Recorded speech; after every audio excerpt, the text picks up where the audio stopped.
Olá, você está na TV Otimista. Eu sou Erivaldo Carvalho. Este é o programa Política. Hoje vamos bater um papo com o professor de Direito da Universidade Federal do Ceará, advogado Cândido Albuquerque. Como está a relação entre os três poderes da República? Como foi a atuação da Justiça Eleitoral nas eleições de 2024? Vamos avaliar o ensino jurídico no país. Ainda, os planos do convidado do programa de hoje. Estas e outras questões a partir de agora no programa Política.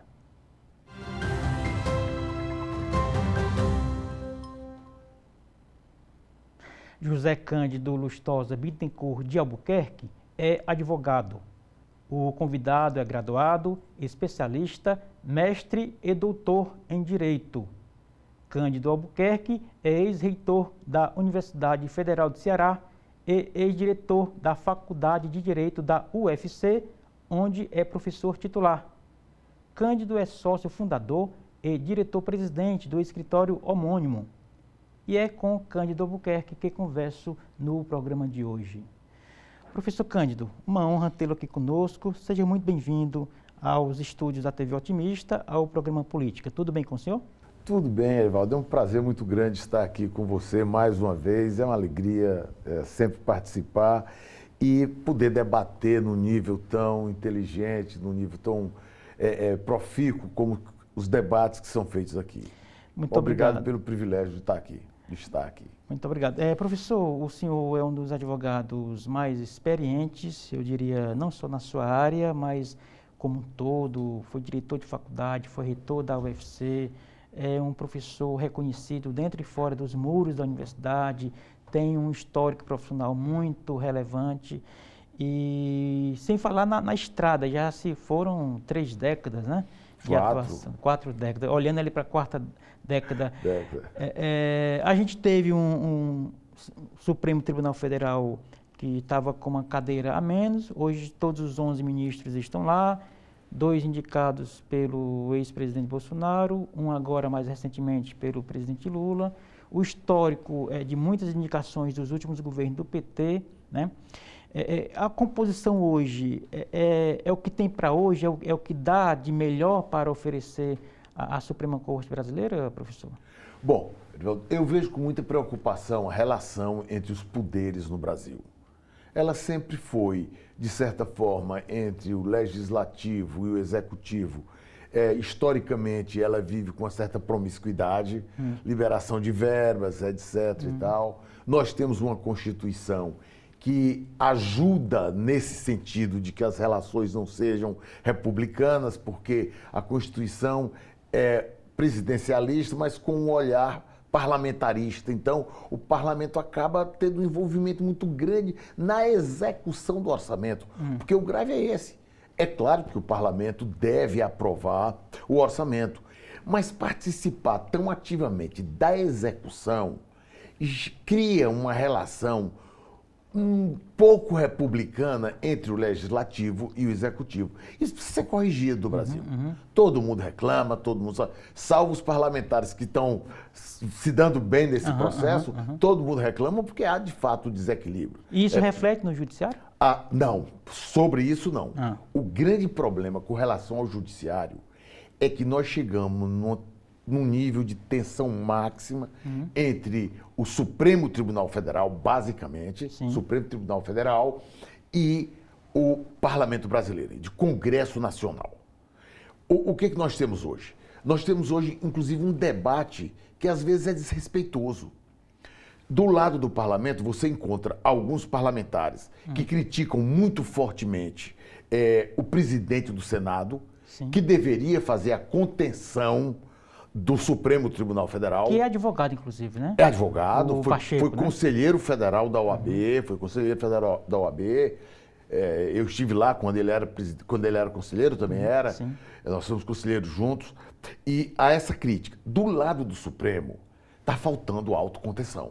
Já que o Senado não faz, era preciso fazer. Claramente, o ativismo do Supremo gera um desequilíbrio muito grande para a harmonia dos poderes e cria tensão. E essa tensão não é uma questão de envolver o Rodrigo Pacheco, o Barroso ou o presidente Lula. É o processo democrático, é o exercício da democracia no Brasil. Ele é que está em jogo. No momento em que o Supremo... porque o Supremo está legislando abertamente hoje. Ele não se contém. É a questão... Hoje teve uma editorial no jornal, não me lembro qual, não vou citar porque não me lembro, o jornal, mas eu li, eu tenho guardado inclusive, onde ele fala na falta de autocontenção do Supremo Tribunal Federal. O Supremo está se metendo em tudo. É aprovada uma lei no Congresso Nacional e o Supremo vai lá e com a história agora de interpretação conforme a Constituição, que é chamada de interpretação conforme, ele modifica completamente a lei.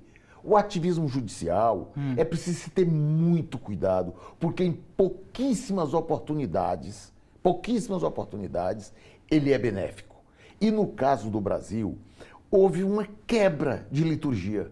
O Supremo está legislando à vontade, súmula vinculante, interpretação conforme, repercussão geral. Vamos pegar um país como a França. Lá nem se fala em interpretação conforme. Porque se é para fazer uma interpretação autêntica, que o próprio parlamento faça. Mas não pode o Supremo fazer isso. Então, hoje, essa relação, ela coloca em risco. Além de criar essa tensão, eu às vezes vejo alguns senadores, alguns deputados se referirem a membros do Supremo Tribunal Federal de uma forma muito pouco respeitosa. Isso mostra, do outro lado, eu vejo o Supremo legislando aí sem nenhuma preocupação. Colocar um teto, por exemplo, um mandato de 10 anos, coisa seria do ideal. Tipo, seria um caminho, ideal. Com né? essa composição que está aí, com um viés muito politizado. A vitaliciedade agrava. Agrava. Eu acho que nos contaminação, né? Eu acho que nos regimes democráticos, determinadas garantias não são necessárias. A vitaliciedade, veja bem, eu acho que você ter estabilidade já é o suficiente. Mas não vejo num regime democrático que a vitalicidade seja fundamental.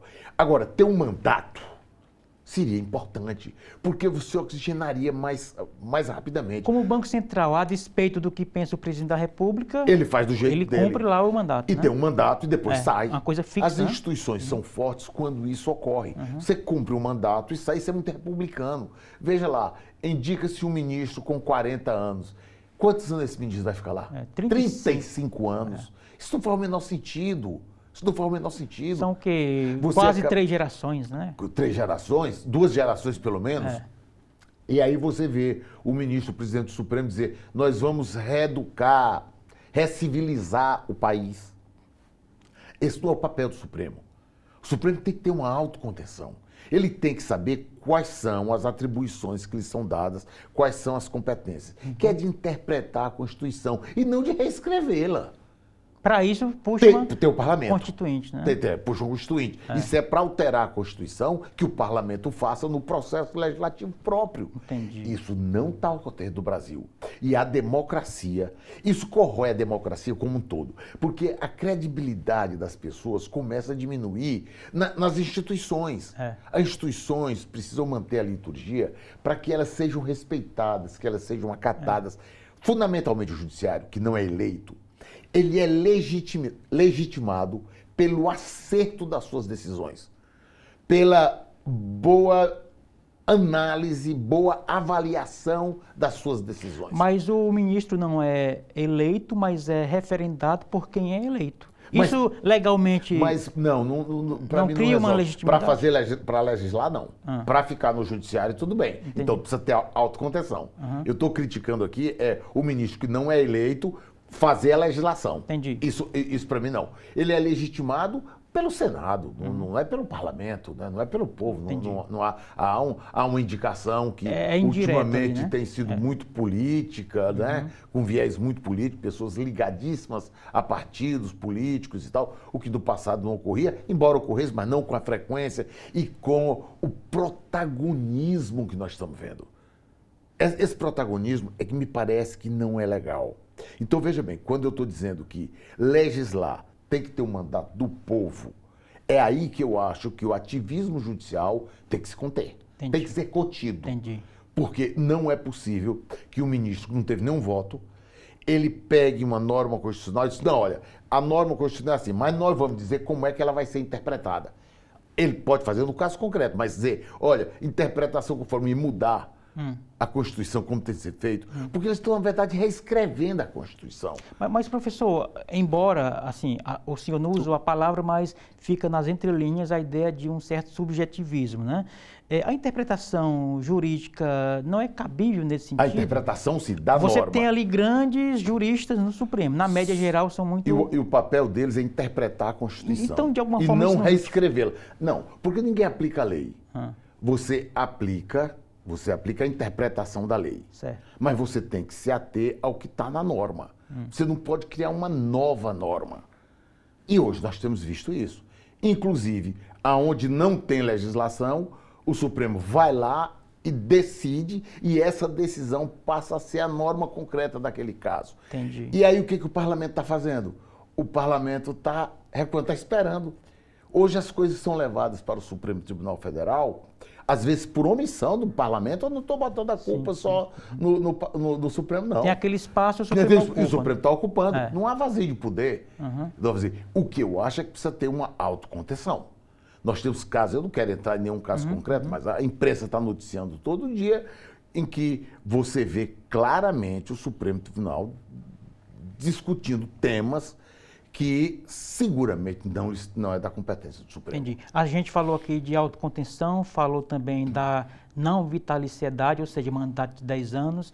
E o que mais, assim, o Supremo deveria receber, a sociedade deveria discutir? Por exemplo, a ideia que surge no Congresso Nacional de processo de impeachment contra ministro procede, ou isso é mais da seara política? Não, ele já existe, né? Quem faz já isso... tem previsibilidade, né? Tem previsão legal. E quem faz isso é o Senado. O Senado, que é inclusive quem aprova, né? É quem aprova. O processo é feito no Senado. Isso. Né? Essa é a grande crítica que fazem Porque é um rito majoritário e o senador é um mandato majoritário, né? É majoritário. E a Constituição prevê que o controle externo do Supremo Tribunal Federal é feito pelo Senado da República. E o Senado não tem feito isso. Não é o CNJ? Não, CNJ não. CNJ é integrado pelo Supremo. O CNJ pega do Supremo para baixo. Certo. O Supremo está acima. Então, o ministro Supremo é na Constituição. Hoje, por exemplo, se você tiver... Tanto é que o presidente do Supremo é o presidente do CNJ. CNJ. Se hoje você tiver uma acusação, por exemplo, de um cometimento de um crime por um ministro Supremo, a parte administrativa é feita no Senado da República. Por exemplo, quer ver um fato aqui que você vê que falta alta contenção total? O inquérito sem fim que está com o Alexandre de Moraes. Sim. A partir dali, porque das fake news, né? princípios começou com fake news e hoje está nele se botou tudo. É o inquérito do fim do mundo. No né? fim do mundo, porque não tem fim aquele inquérito. Quer dizer, e veja bem, aquele inquérito não houve distribuição. Um dos processos, um dos indicadores democráticos do exercício da magistratura mais importante é o princípio do juiz natural. Ou seja, anteriormente a qualquer fato, você já tem a previsão de quem será o juiz. Entendi. Por exemplo, como é que se faz nos colegiados? Pela distribuição. Aquele inquérito não foi distribuído, o ministro Alexandre de Moraes pega o inquérito que ele quer, o tema que ele quer e bota dentro daquele inquérito, quer dizer, num processo para o qual ele não houve distribuição legal. E então, é parte, né? E muitos ele é parte, e muitos ele é parte. Então, é essa contenção que é preciso ver que a minha crítica, que é uma crítica institucional, mas muito forte. Muito forte. Por quê? Porque isso é importante para a credibilidade dos poderes, para a purificação da nossa democracia, do exercício da atividade democrática das instituições. E eu acho que nós perdemos essa liturgia. E por ser uma grande autoridade, no caso do jurídico, a maior autoridade, é um pouco aquela história de liderar pelo exemplo, né? Liderar pelo exemplo, óbvio. Porque você tem outras instâncias. Se você né? tem um erro lá em cima, por que o juiz aqui embaixo não vai fazer? Passa uma mensagem de que... Vai a mensagem e é muito ruim. Então, eu dei apenas esse exemplo, mas, por exemplo, a gente pode ver, eu vi uma declaração de 2 ministros em Portugal dizendo que o Supremo tinha implantado o semipresidencialismo no Brasil. Isso é um absurdo um ministro dizer isso. Como que ele pode dizer isso? É. O presidente supremo foi para uma reunião da ONU e disse, nós vencemos, nós combatemos o autoritarismo. Nós quem, meu amigo? Você é ministro supremo. Então, essa contenção, essa autocontenção está faltando. E isso é muito ruim para a estrutura democrática do país. A crítica que eu faço é a crítica institucional. Nós precisamos ter as instituições, as pessoas precisam olhar para o Supremo Tribunal Federal com reverência, com respeito.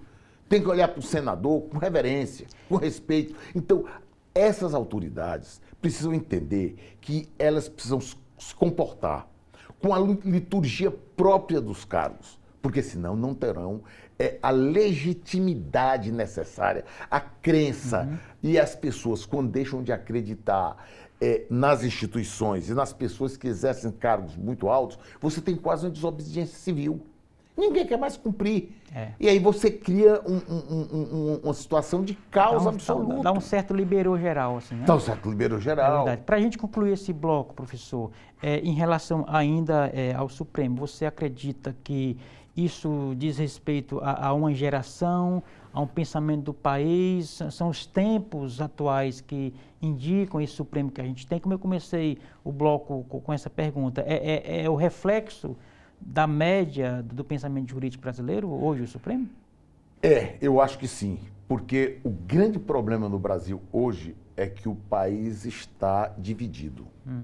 O Brasil precisa se reconciliar. E, infelizmente, os últimos presidentes não têm feito isso. Nenhum tem dado um passo firme na reconciliação do país. Entendi. O país está aquele, eles e nós. Eu acho que passou o processo da disputa eleitoral, onde é natural que as pessoas tenham os ânimos exaltados pelas paixões políticas. Passou, acabou. O presidente do Brasil é presidente de todos. O Supremo Tribunal Federal tem que ser de todos. O parlamento tem que ser de todos. Mas o Brasil está dividido e eu acho que o presidente Bolsonaro acho que não fez o que deveria ter feito para reconciliar o Brasil. O presidente Lula nunca deu qualquer passo nesse sentido. Então, assim, o Brasil está vivendo ultimamente sob o signo da divergência, da divisão. Entendi. Para a gente concluir de verdade esse bloco, aqui e ali se cobra dos ministros, do praticante ali, do integrante do judiciário de maneira geral, mas principalmente em foco no Supremo, de que juízes só deveriam se pronunciar nos autos. Isso, de alguma forma, ajuda ou prejudica o andamento do trabalho do STF? Olha, eu acho que prejudica. Eu não radicalizaria dizendo que um magistrado só deve se pronunciar nos autos. Mas não posso achar correto que um ministro supremo vá para uma assembleia da UNE e diga que nós vencemos, enquanto ele participou do processo eleitoral. Entendi. Isso eu não posso concordar. Entendi. Não posso concordar que um ministro dê uma entrevista numa televisão, com a rede nacional, dizendo que nós implantamos o semipresidencialismo no Brasil. E o parlamento? Exatamente. O parlamento desapareceu. Então, esse protagonismo, ele é muito negativo. E alguém precisa fazer alguma coisa. E eu não acredito que, no curto prazo, seja feito. Lamentavelmente. Tá certo, professor. Ficou bastante claro. Vamos fazer um rapidíssimo intervalo, tá bom? Daqui a pouco estaremos de volta com o segundo bloco do programa Política de hoje, com o convidado, professor da UFC, o advogado Cândido Albuquerque. Não saia daí. A gente volta já.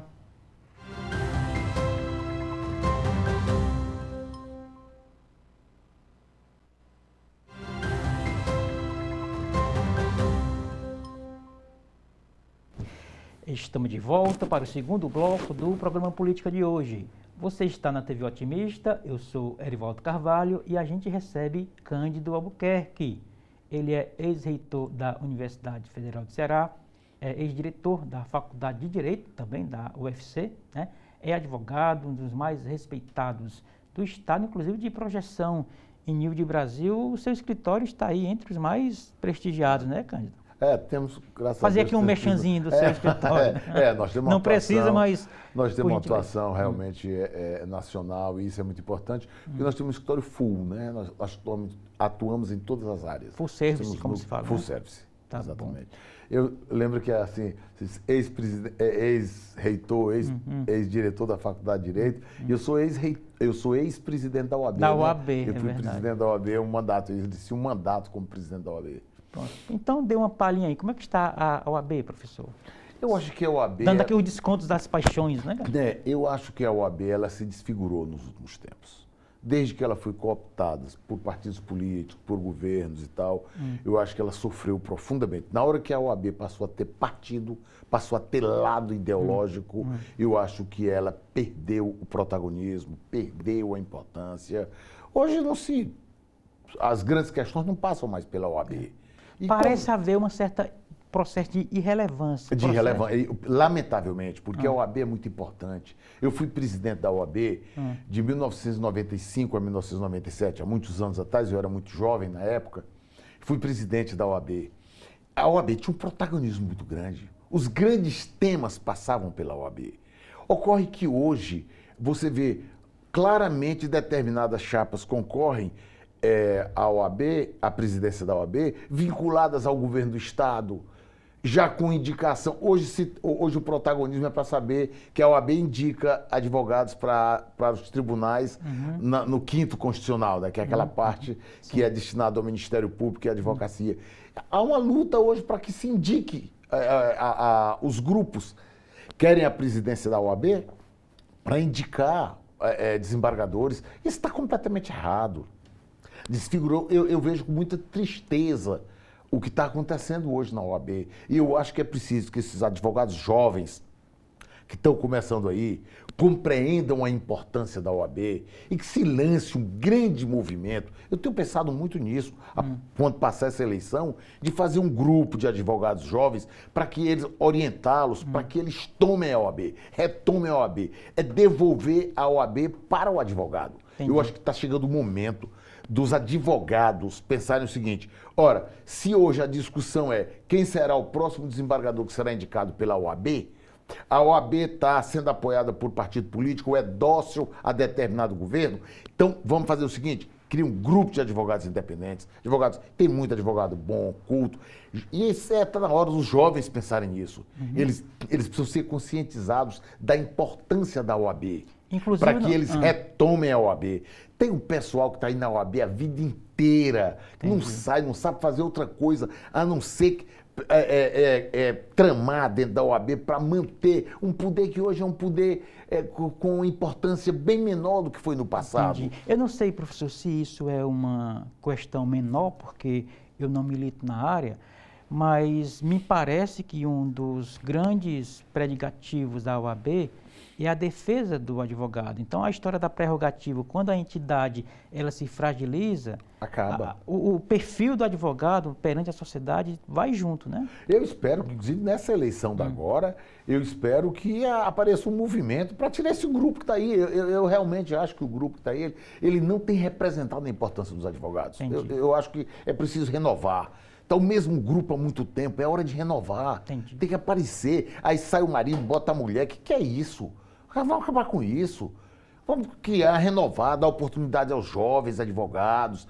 E os jovens advogados não podem ficar esperando. Eles precisam tomar frente e tentar resgatar a instituição e devolver a classe. Entendi. Isso precisa ser feito. Entendi. No primeiro bloco, a gente deu um passeio ali sobre as questões ligadas ao Supremo, e aí eu queria pensar um ponto ainda nesse âmbito jurídico maior, que é a justiça eleitoral.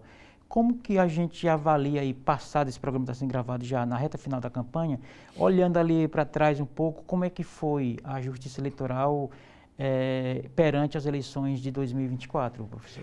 Olha, eu acho que a justiça eleitoral, de uma maneira geral, desempenha seu papel.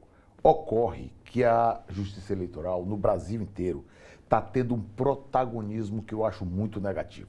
O dia eu li uma manchete num jornal, não me lembro qual, dizendo assim: demandas judiciais protagonizam a reta final da eleição. Pelo amor de Deus, querem discutir, definir a eleição. No tapetão, como se fala no futebol, no judiciário. Né? Quer dizer, o Brasil é um dos poucos países do mundo, eu não conheço nenhum outro país que tenha justiça eleitoral. E eu acho que a justiça eleitoral passou a ter um protagonismo muito grande.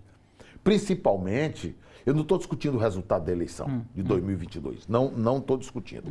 Eu estou dizendo que eu não gosto do protagonismo que o TSE teve na eleição de 22. O presidente Alexandre de Moraes teve um protagonismo muito grande. E eu não gosto disso. Por quê? Porque eu acho que ele corrói a credibilidade do processo. A Justiça Eleitoral é para assim, terminou a eleição, ninguém nem lembrar que houve Justiça Eleitoral. Houve a participação da Justiça Eleitoral. É como futebol aqui. É como futebol. Com a comparação grosseira. Qual é o bom juiz de futebol? É o que não quando aparece. termina a partida, você não sabe nem quem é o juiz. Ele só cumpriu o papel dele. Pronto, é isso aí que eu acho que a Justiça Eleitoral deve fazer. Não deve protagonizar. Entendi. Porque senão você chega a situações muito difíceis. Em que às vezes o poder econômico da campanha, com bons advogados, acaba influenciando. É mais ou menos por aí o perigo? Por aí. E aí, veja bem, as indicações, composições, etc. Eu acho que o Poder Judiciário tem que desenvolver seu papel assim, sem protagonismo. Entendi. Como é no resto do mundo. No mundo inteiro, você tem a justiça não eleitoral, uma justiça comum, fiscalizando, o Ministério Público fiscalizando, controlando a eleição, mas termina a eleição, o povo que decide. É um colegiado que se forma na hora ali, né? Transparência absoluta. Eu acho que essa questão de transparência é fundamental. Eu sou defensor das urnas eletrônicas, mas acho que devia ter comprovante. Por que não ter o comprovante? O senhor diz o voto impresso. O voto impresso? Qual é o problema? Como se fosse um ticketzinho de cartão de crédito, né? Qual é o problema? Tem tecnologia de sobra para fazer, por que não fazê-lo? Qual é o problema? Qual é a dificuldade? Quer dizer, eu acho que... Veja o seguinte, Edvaldo. Qual é o outro país do mundo que é um grande país democrático que usa urna eletrônica? Nenhum. Eles não usam.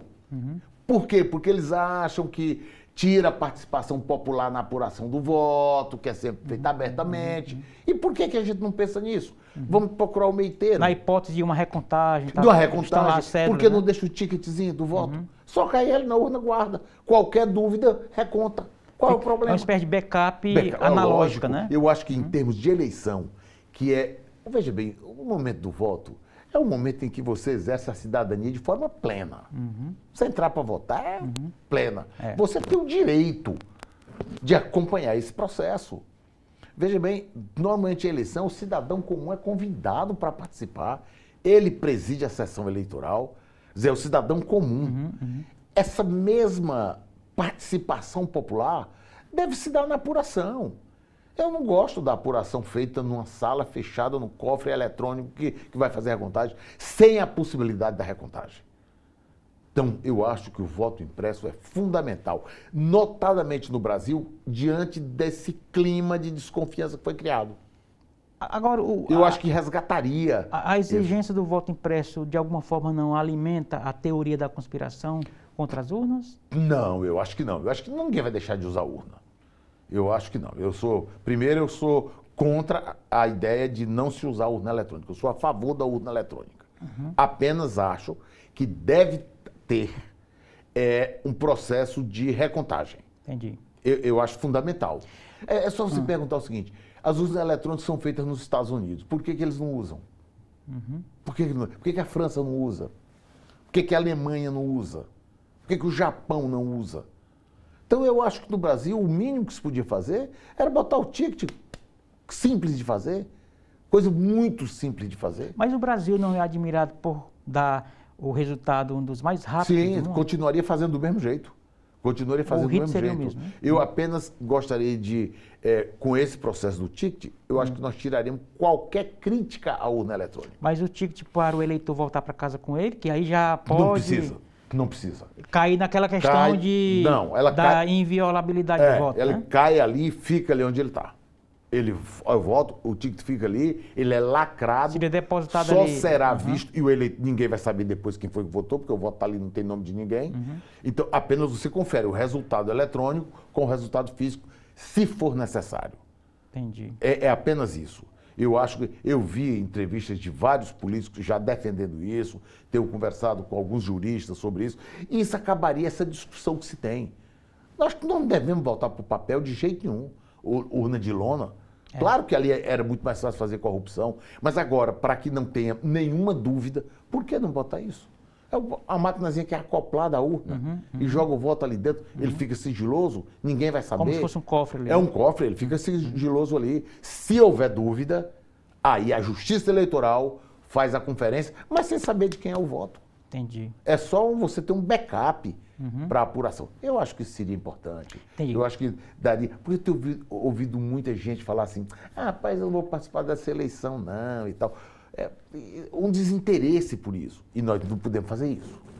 A abstenção acima de 20%, né? Isso é demais. Não pode. E o cidadão tem que entender o seguinte: ele é responsável pelo destino do Brasil. Pessoa que diz, eu não gosto de política, tá bom? Pois o malandro gosta. É bom você participar. Quer dizer, as pessoas boas precisam, por vocação cívica, participar do processo. O silêncio dos bons é um perigo, né? É um perigo porque aumenta as possibilidades dos maus.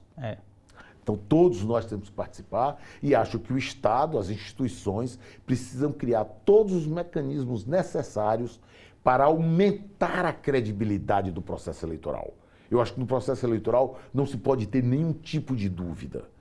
E se hoje se discute, eu acredito na urna sem problema nenhum, mas como tem uma discussão muito forte, eu sou a favor de que tenha o ticket. Qual é a dificuldade que tem em botar isso? Tecnologia tem de sobra, bota e pronto. Entendi. Acabou, ninguém vai discutir mais o assunto. Professor, quando o senhor falou agora há pouco da manchete do jornal, de que a justiça eleitoral está sendo muito demandada, tarará, isso não é da natureza do processo, uma vez que você tem as ações judiciais, as investigações, quem é acusado vai lá para o processo de acusação, defesa, ou seja, isso não acaba dinamizando e mostrando que a justiça está atuante, ou você acha que isso aí é uma distorção, quando a justiça eleitoral é muito demandada? Não, quando ela é muito demandada, eu acho que ela pode ser demandada à vontade. Ela é que tem que dar a autocontenção. O judiciário sempre tem que ter autocontenção. Isso também replica na justiça? É claro. Tem determinados temas que a justiça deve dizer, não, isso aqui não é problema nosso, vocês resolvam lá, isso é problema de vocês. Isso aí, porque o que é importante? É que a legalidade seja estritamente cumprida. Na hora que houver qualquer violência à legalidade, qualquer inobservância, o judiciário tem que atuar. Eu acho que tem que atuar. Mas eu acho que inclusive quando não provocado, né? Quando não provocado, porque o Ministério Público está aí para fiscalizar. Eu acho que o Ministério Público está aí para fiscalizar. Isso. E o Ministério Público tem feito um papel muito importante nisso aí, nesse processo. E eu acho que, por exemplo, as pessoas estão procurando demais o judiciário, tudo se leva para o judiciário. E, de outro lado, temas importantes estão ficando de fora. Por exemplo, vamos dar um exemplo aqui, a questão da pesquisa no Brasil. Precisa dar um basta nisso. Porque ou a técnica usada é muito falha, porque as diferenças são imensas, e basta ver o primeiro turno aqui no Ceará, ou tem má fé. Não tem outra opção. Ou a técnica é muito ruim. Como é que sai um resultado de uma pesquisa 3 dias antes da eleição e na eleição tem uma diferença de 10 pontos percentuais? Se a margem de erro do cara era de 2, Mas se 3. fala em movimentos entre a pesquisa e a votação. Isso é a maneira que eles têm para explicar. Tem que haver uma maneira de não permitir isso, porque a pesquisa influencia o voto. O voto útil. O voto útil influencia, infelizmente, influencia. O famoso não quero perder meu voto. Não quero perder meu voto. É claro que não influencia para você, não influencia para mim, porque a gente vota por outras razões, você busca qualidades no candidato, mas tem uma massa grande que faz isso. Então, veja bem, eu não vou nem discutir detalhes menores, mas veja bem o seguinte, se com 3 dias de antecedência, um instituto divulga um resultado que a eleição mostra que ele estava errado em 10 pontos percentuais, temos um problema aí. Nós não podemos aceitar que seja um movimento de massa, porque outros institutos acertaram. Entendi. E alguns erram. Porque se assim, não, todos erraram. Pelo menos dentro da margem, vá lá, né? Mas se todos erraram. Tá aqui, nós temos 10 pesquisas, nós temos 5 pesquisas, todas 5 estão erradas. Não, mas você encontra o quê? Você tem lá 10 pesquisas, 2 dão um resultado lá na frente, diferente. Quando chega na hora da apuração, as outras estão dentro da magia e essas 2 estão erradas. Não, porque houve uma migração como... E aí a candidatura usa aquela do seu interesse. Claro, né? é divulgação direto. Então, eu acho que nesse ponto aí, eu acho que é preciso ter uma legislação mais dura, é preciso ter critérios mais fortes, mais claros, E acho que tem que haver punição para quem dá esse tipo de resultado falho. Entendi. E são muitos grandes. As diferenças são enormes, E são institutos abissais. que surgem assim do nada, né, Pois é, professor? todo dia surge um instituto. É. Qual é o critério para se criar um instituto? Ninguém sabe. Basta querer, tirar, faz e ninguém sabe.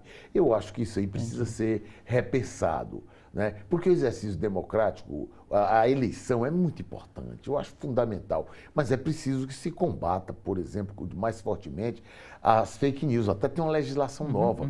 Mas todo dia sai uma denúncia grave. Então, está faltando eficiência.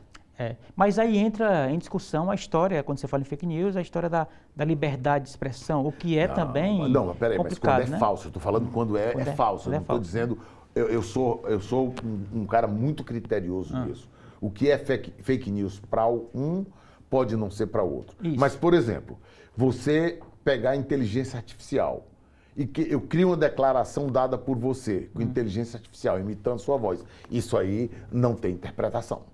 Aí é crime. É fake news mesmo. É falsa, é uma coisa falsa.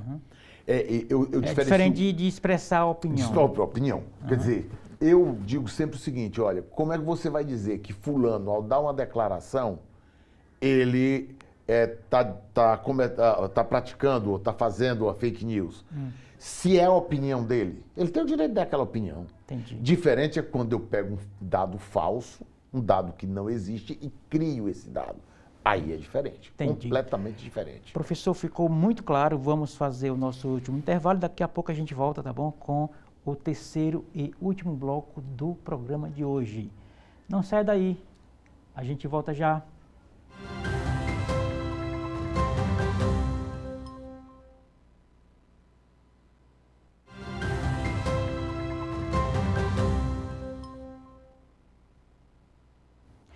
Estamos de volta para o terceiro e último bloco do programa Política de hoje. Você está na TV Otimista, que recebe Cândido Albuquerque. É advogado, é professor de Direito, é sócio proprietário, sócio-presidente, né, de um dos maiores escritórios aqui no estado do Ceará. Aqui conosco, nos ajudando a entender esse fascinante mundo jurídico.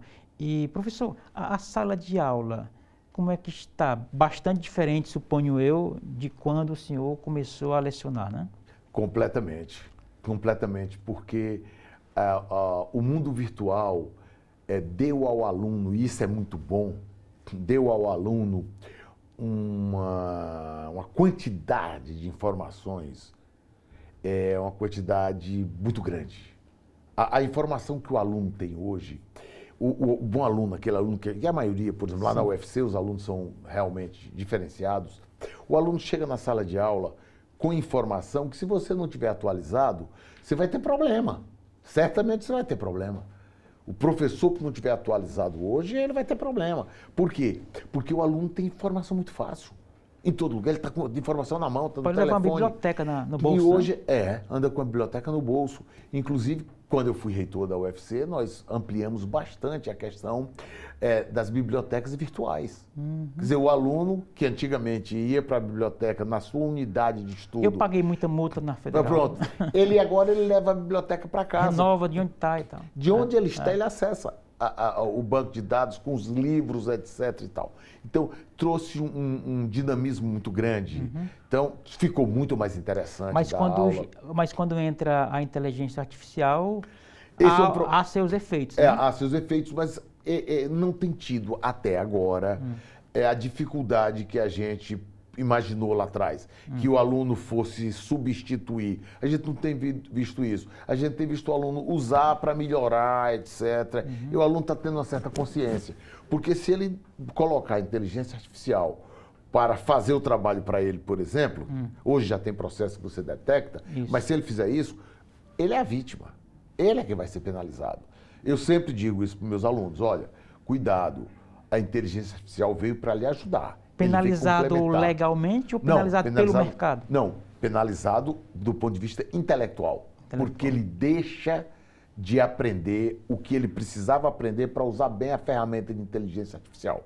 Quanto mais preparado for o aluno, quanto mais preparado for o jurista, melhor ele usa a ferramenta de inteligência artificial.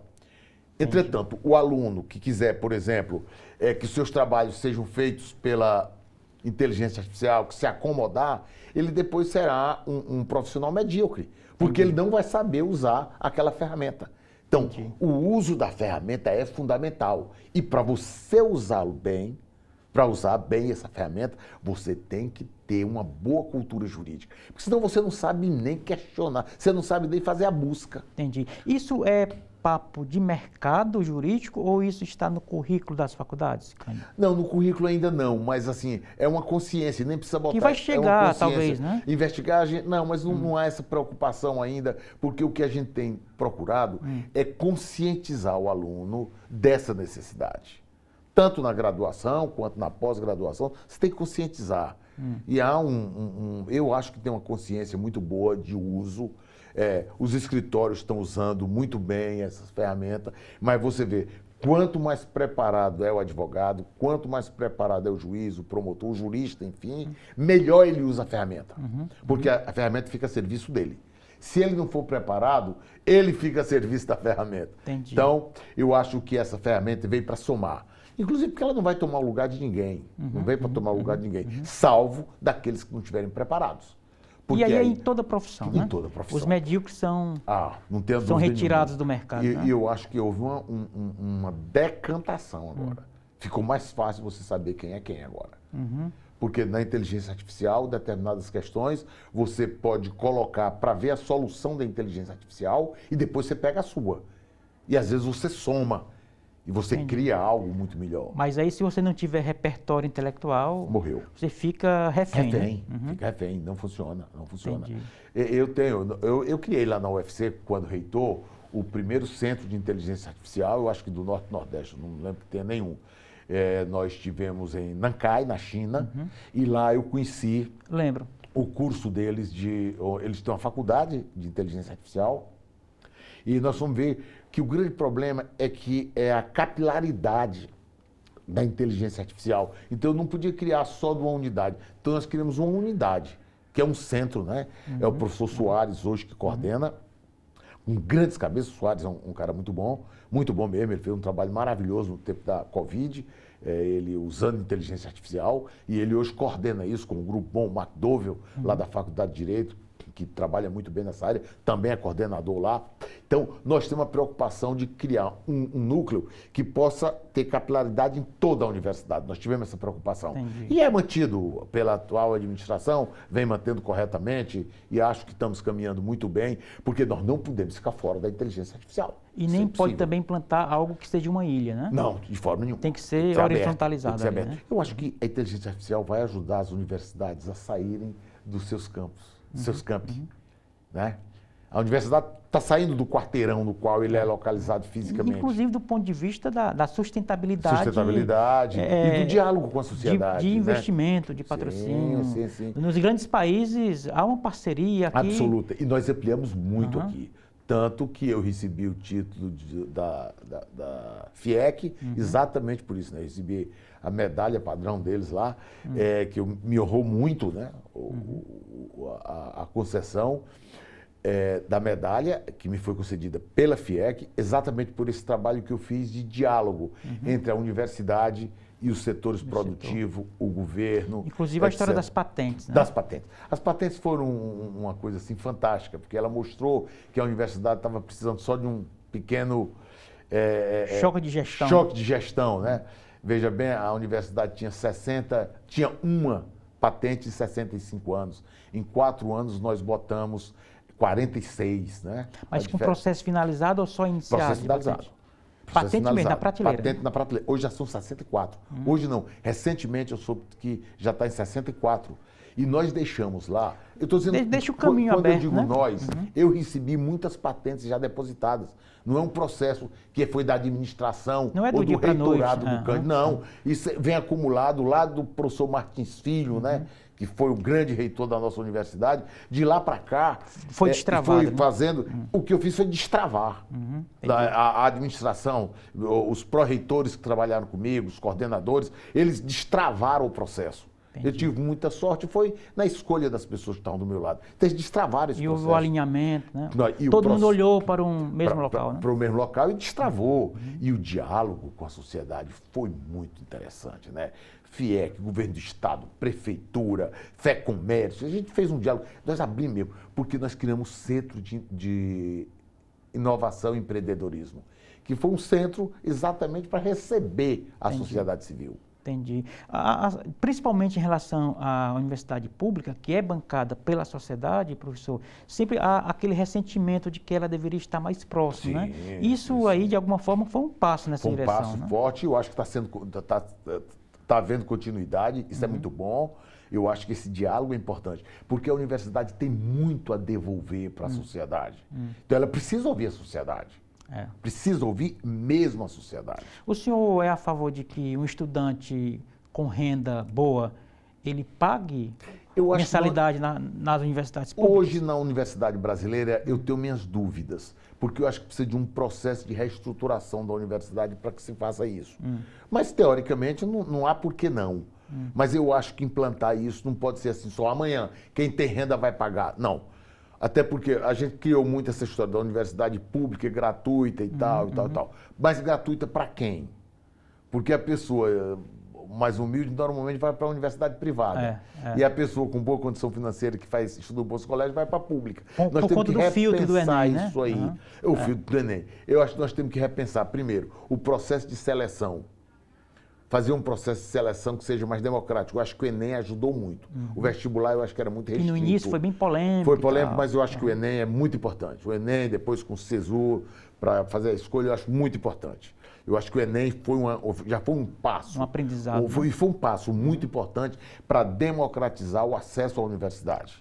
Entendi. Porque ele é feito com perguntas calibradas durante muito tempo e tal. Então eu acho que democratiza. O grande problema aí, Erivaldo, que a gente não quer falar, é que nós temos uma escola fundamental o ensino básico é péssimo no Brasil. O público, né? O ensino público. De maneira... O privado é top. Você veja que no Ceará, o Ceará, as escolas privadas aqui do ensino fundamental, ensino médio aqui do Ceará, estão botando gente no ITA todo dia.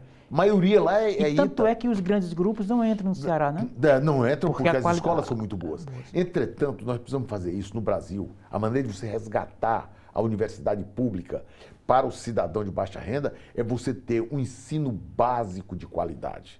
Você tem que ter lá o ensino infantil, o ensino fundamental, o ensino médio de qualidade. Na hora que fizer isso, haverá uma seleção natural. Entendi. Haverá uma seleção natural. Agora, ficar criando mecanismos para tentar amparar uma parte da sociedade de baixa renda, eu não acho correto, porque prejudica a universidade. E assim, e um país sério, ele tem que ter um ensino básico de qualidade. Mas... O nosso não é. Entra no PISA, faça uma análise lá no PISA, que eu acho que é o grande instituto de avaliação do ensino fundamental e médio. Faça uma análise para você ver. Nós estamos perdendo para alguns países subdesenvolvidos da África. Gente, pelo amor de Deus. Você diz ali o básico, né? Na linguagem, na matemática, etc. Fundamentalmente matemática e ler português, e escrever, né? Ler, escrever e fazer conta, né? Fazer as contas, né? Esse que é o problema. Quando é que um país se desenvolve? Veja a Coreia. É quando você tem a capacidade de interpretar textos de alta complexidade e fazer contas com números não inteiros. A base do conhecimento está aí, né? Está aí. Se você formar um aluno no ensino fundamental, terminou o ensino fundamental, ele vai para o ensino médio, e ele souber fazer as 4 operações com números fracionados, e souber interpretar um texto de média complexidade, você vai ver o salto que nós vamos dar na educação. Agora, no Brasil, como é que se faz? Nós avaliamos o aluno no 5º ano do ensino fundamental, no 9º e no último ano do ensino médio. No Enem. O que você tem que fazer é analisar todo mês a competência. Ou seja, o aluno terminou o 1º ano, ele está com as competências para fazer o 2º ano. A França tem um processo para poder ir fazendo as correções, né? Para ir fazendo a correção. Os alinhamentos e tal. Então, assim, o que eu sugeri, inclusive, para alguns candidatos a prefeito daqui de Fortaleza, foi o seguinte: olha, crie um processo que hoje é facílimo com o mundo virtual, com a inteligência artificial. No 1º ano, quando o aluno estiver terminando, ele tem que fazer uma seleção, um teste, em que mostre se ele está com as habilidades para ir para o segundo ano. Mas não Se há o as do provas finais de cada série? Não, mas não sistematizado para você conhecer. Lá só vai saber se passa ou se não passa. Entendi. Não é isso. É para estabelecer as competências. A educação francesa usou esse termo, competências de um ano para outro. Então, qual é a competência? O aluno, quando termina o primeiro ano, o que ele deve saber? Que tipo de conta ele deve estar habilitado para fazer? Entendi. Que tipo de sílaba no primeiro ano, que tipo de sílaba ele deve saber? Divisão silábica, etc e tal. No segundo ano, ele tem essas competências para ir para o terceiro. No terceiro ano primário, um aluno quando terminar o terceiro ano primário, qual é a nossa meta? É para chegar com ele aonde? Entendi. Isso é que nós precisamos buscar. Eu tenho conversado com alguns candidatos a prefeito, mostrando essa necessidade de fazer isso. Hoje nós tratamos o ensino básico brasileiro com muita negligência. Muita negligência. Muito bem. Professor, isso é papo com certeza para outros programas, portanto o senhor já se sinta convidado para voltar aqui e bater esse excelente papo conosco. Por hora, gostaria de agradecer muitíssimo a sua presença e a sua disponibilidade. Muito obrigado, Edvaldo. Eu é que agradeço, né? Eu estou voltando aí, deixei a reitoria da universidade, estou voltando agora, vendo aí quais são os caminhos, mas na advocacia, né, na universidade, dando aula, sim, eu estou me realizando e isso é muito importante. Eu agradeço a oportunidade, espero ter contribuído aí para esclarecer alguns pontos. Com certeza, muito obrigado pela presença mais uma vez, parabéns pela jornada. Muito obrigado. E assim a gente chega ao final do programa de hoje. A todos o nosso muito obrigado pela companhia. Até o nosso próximo encontro. Forte abraço.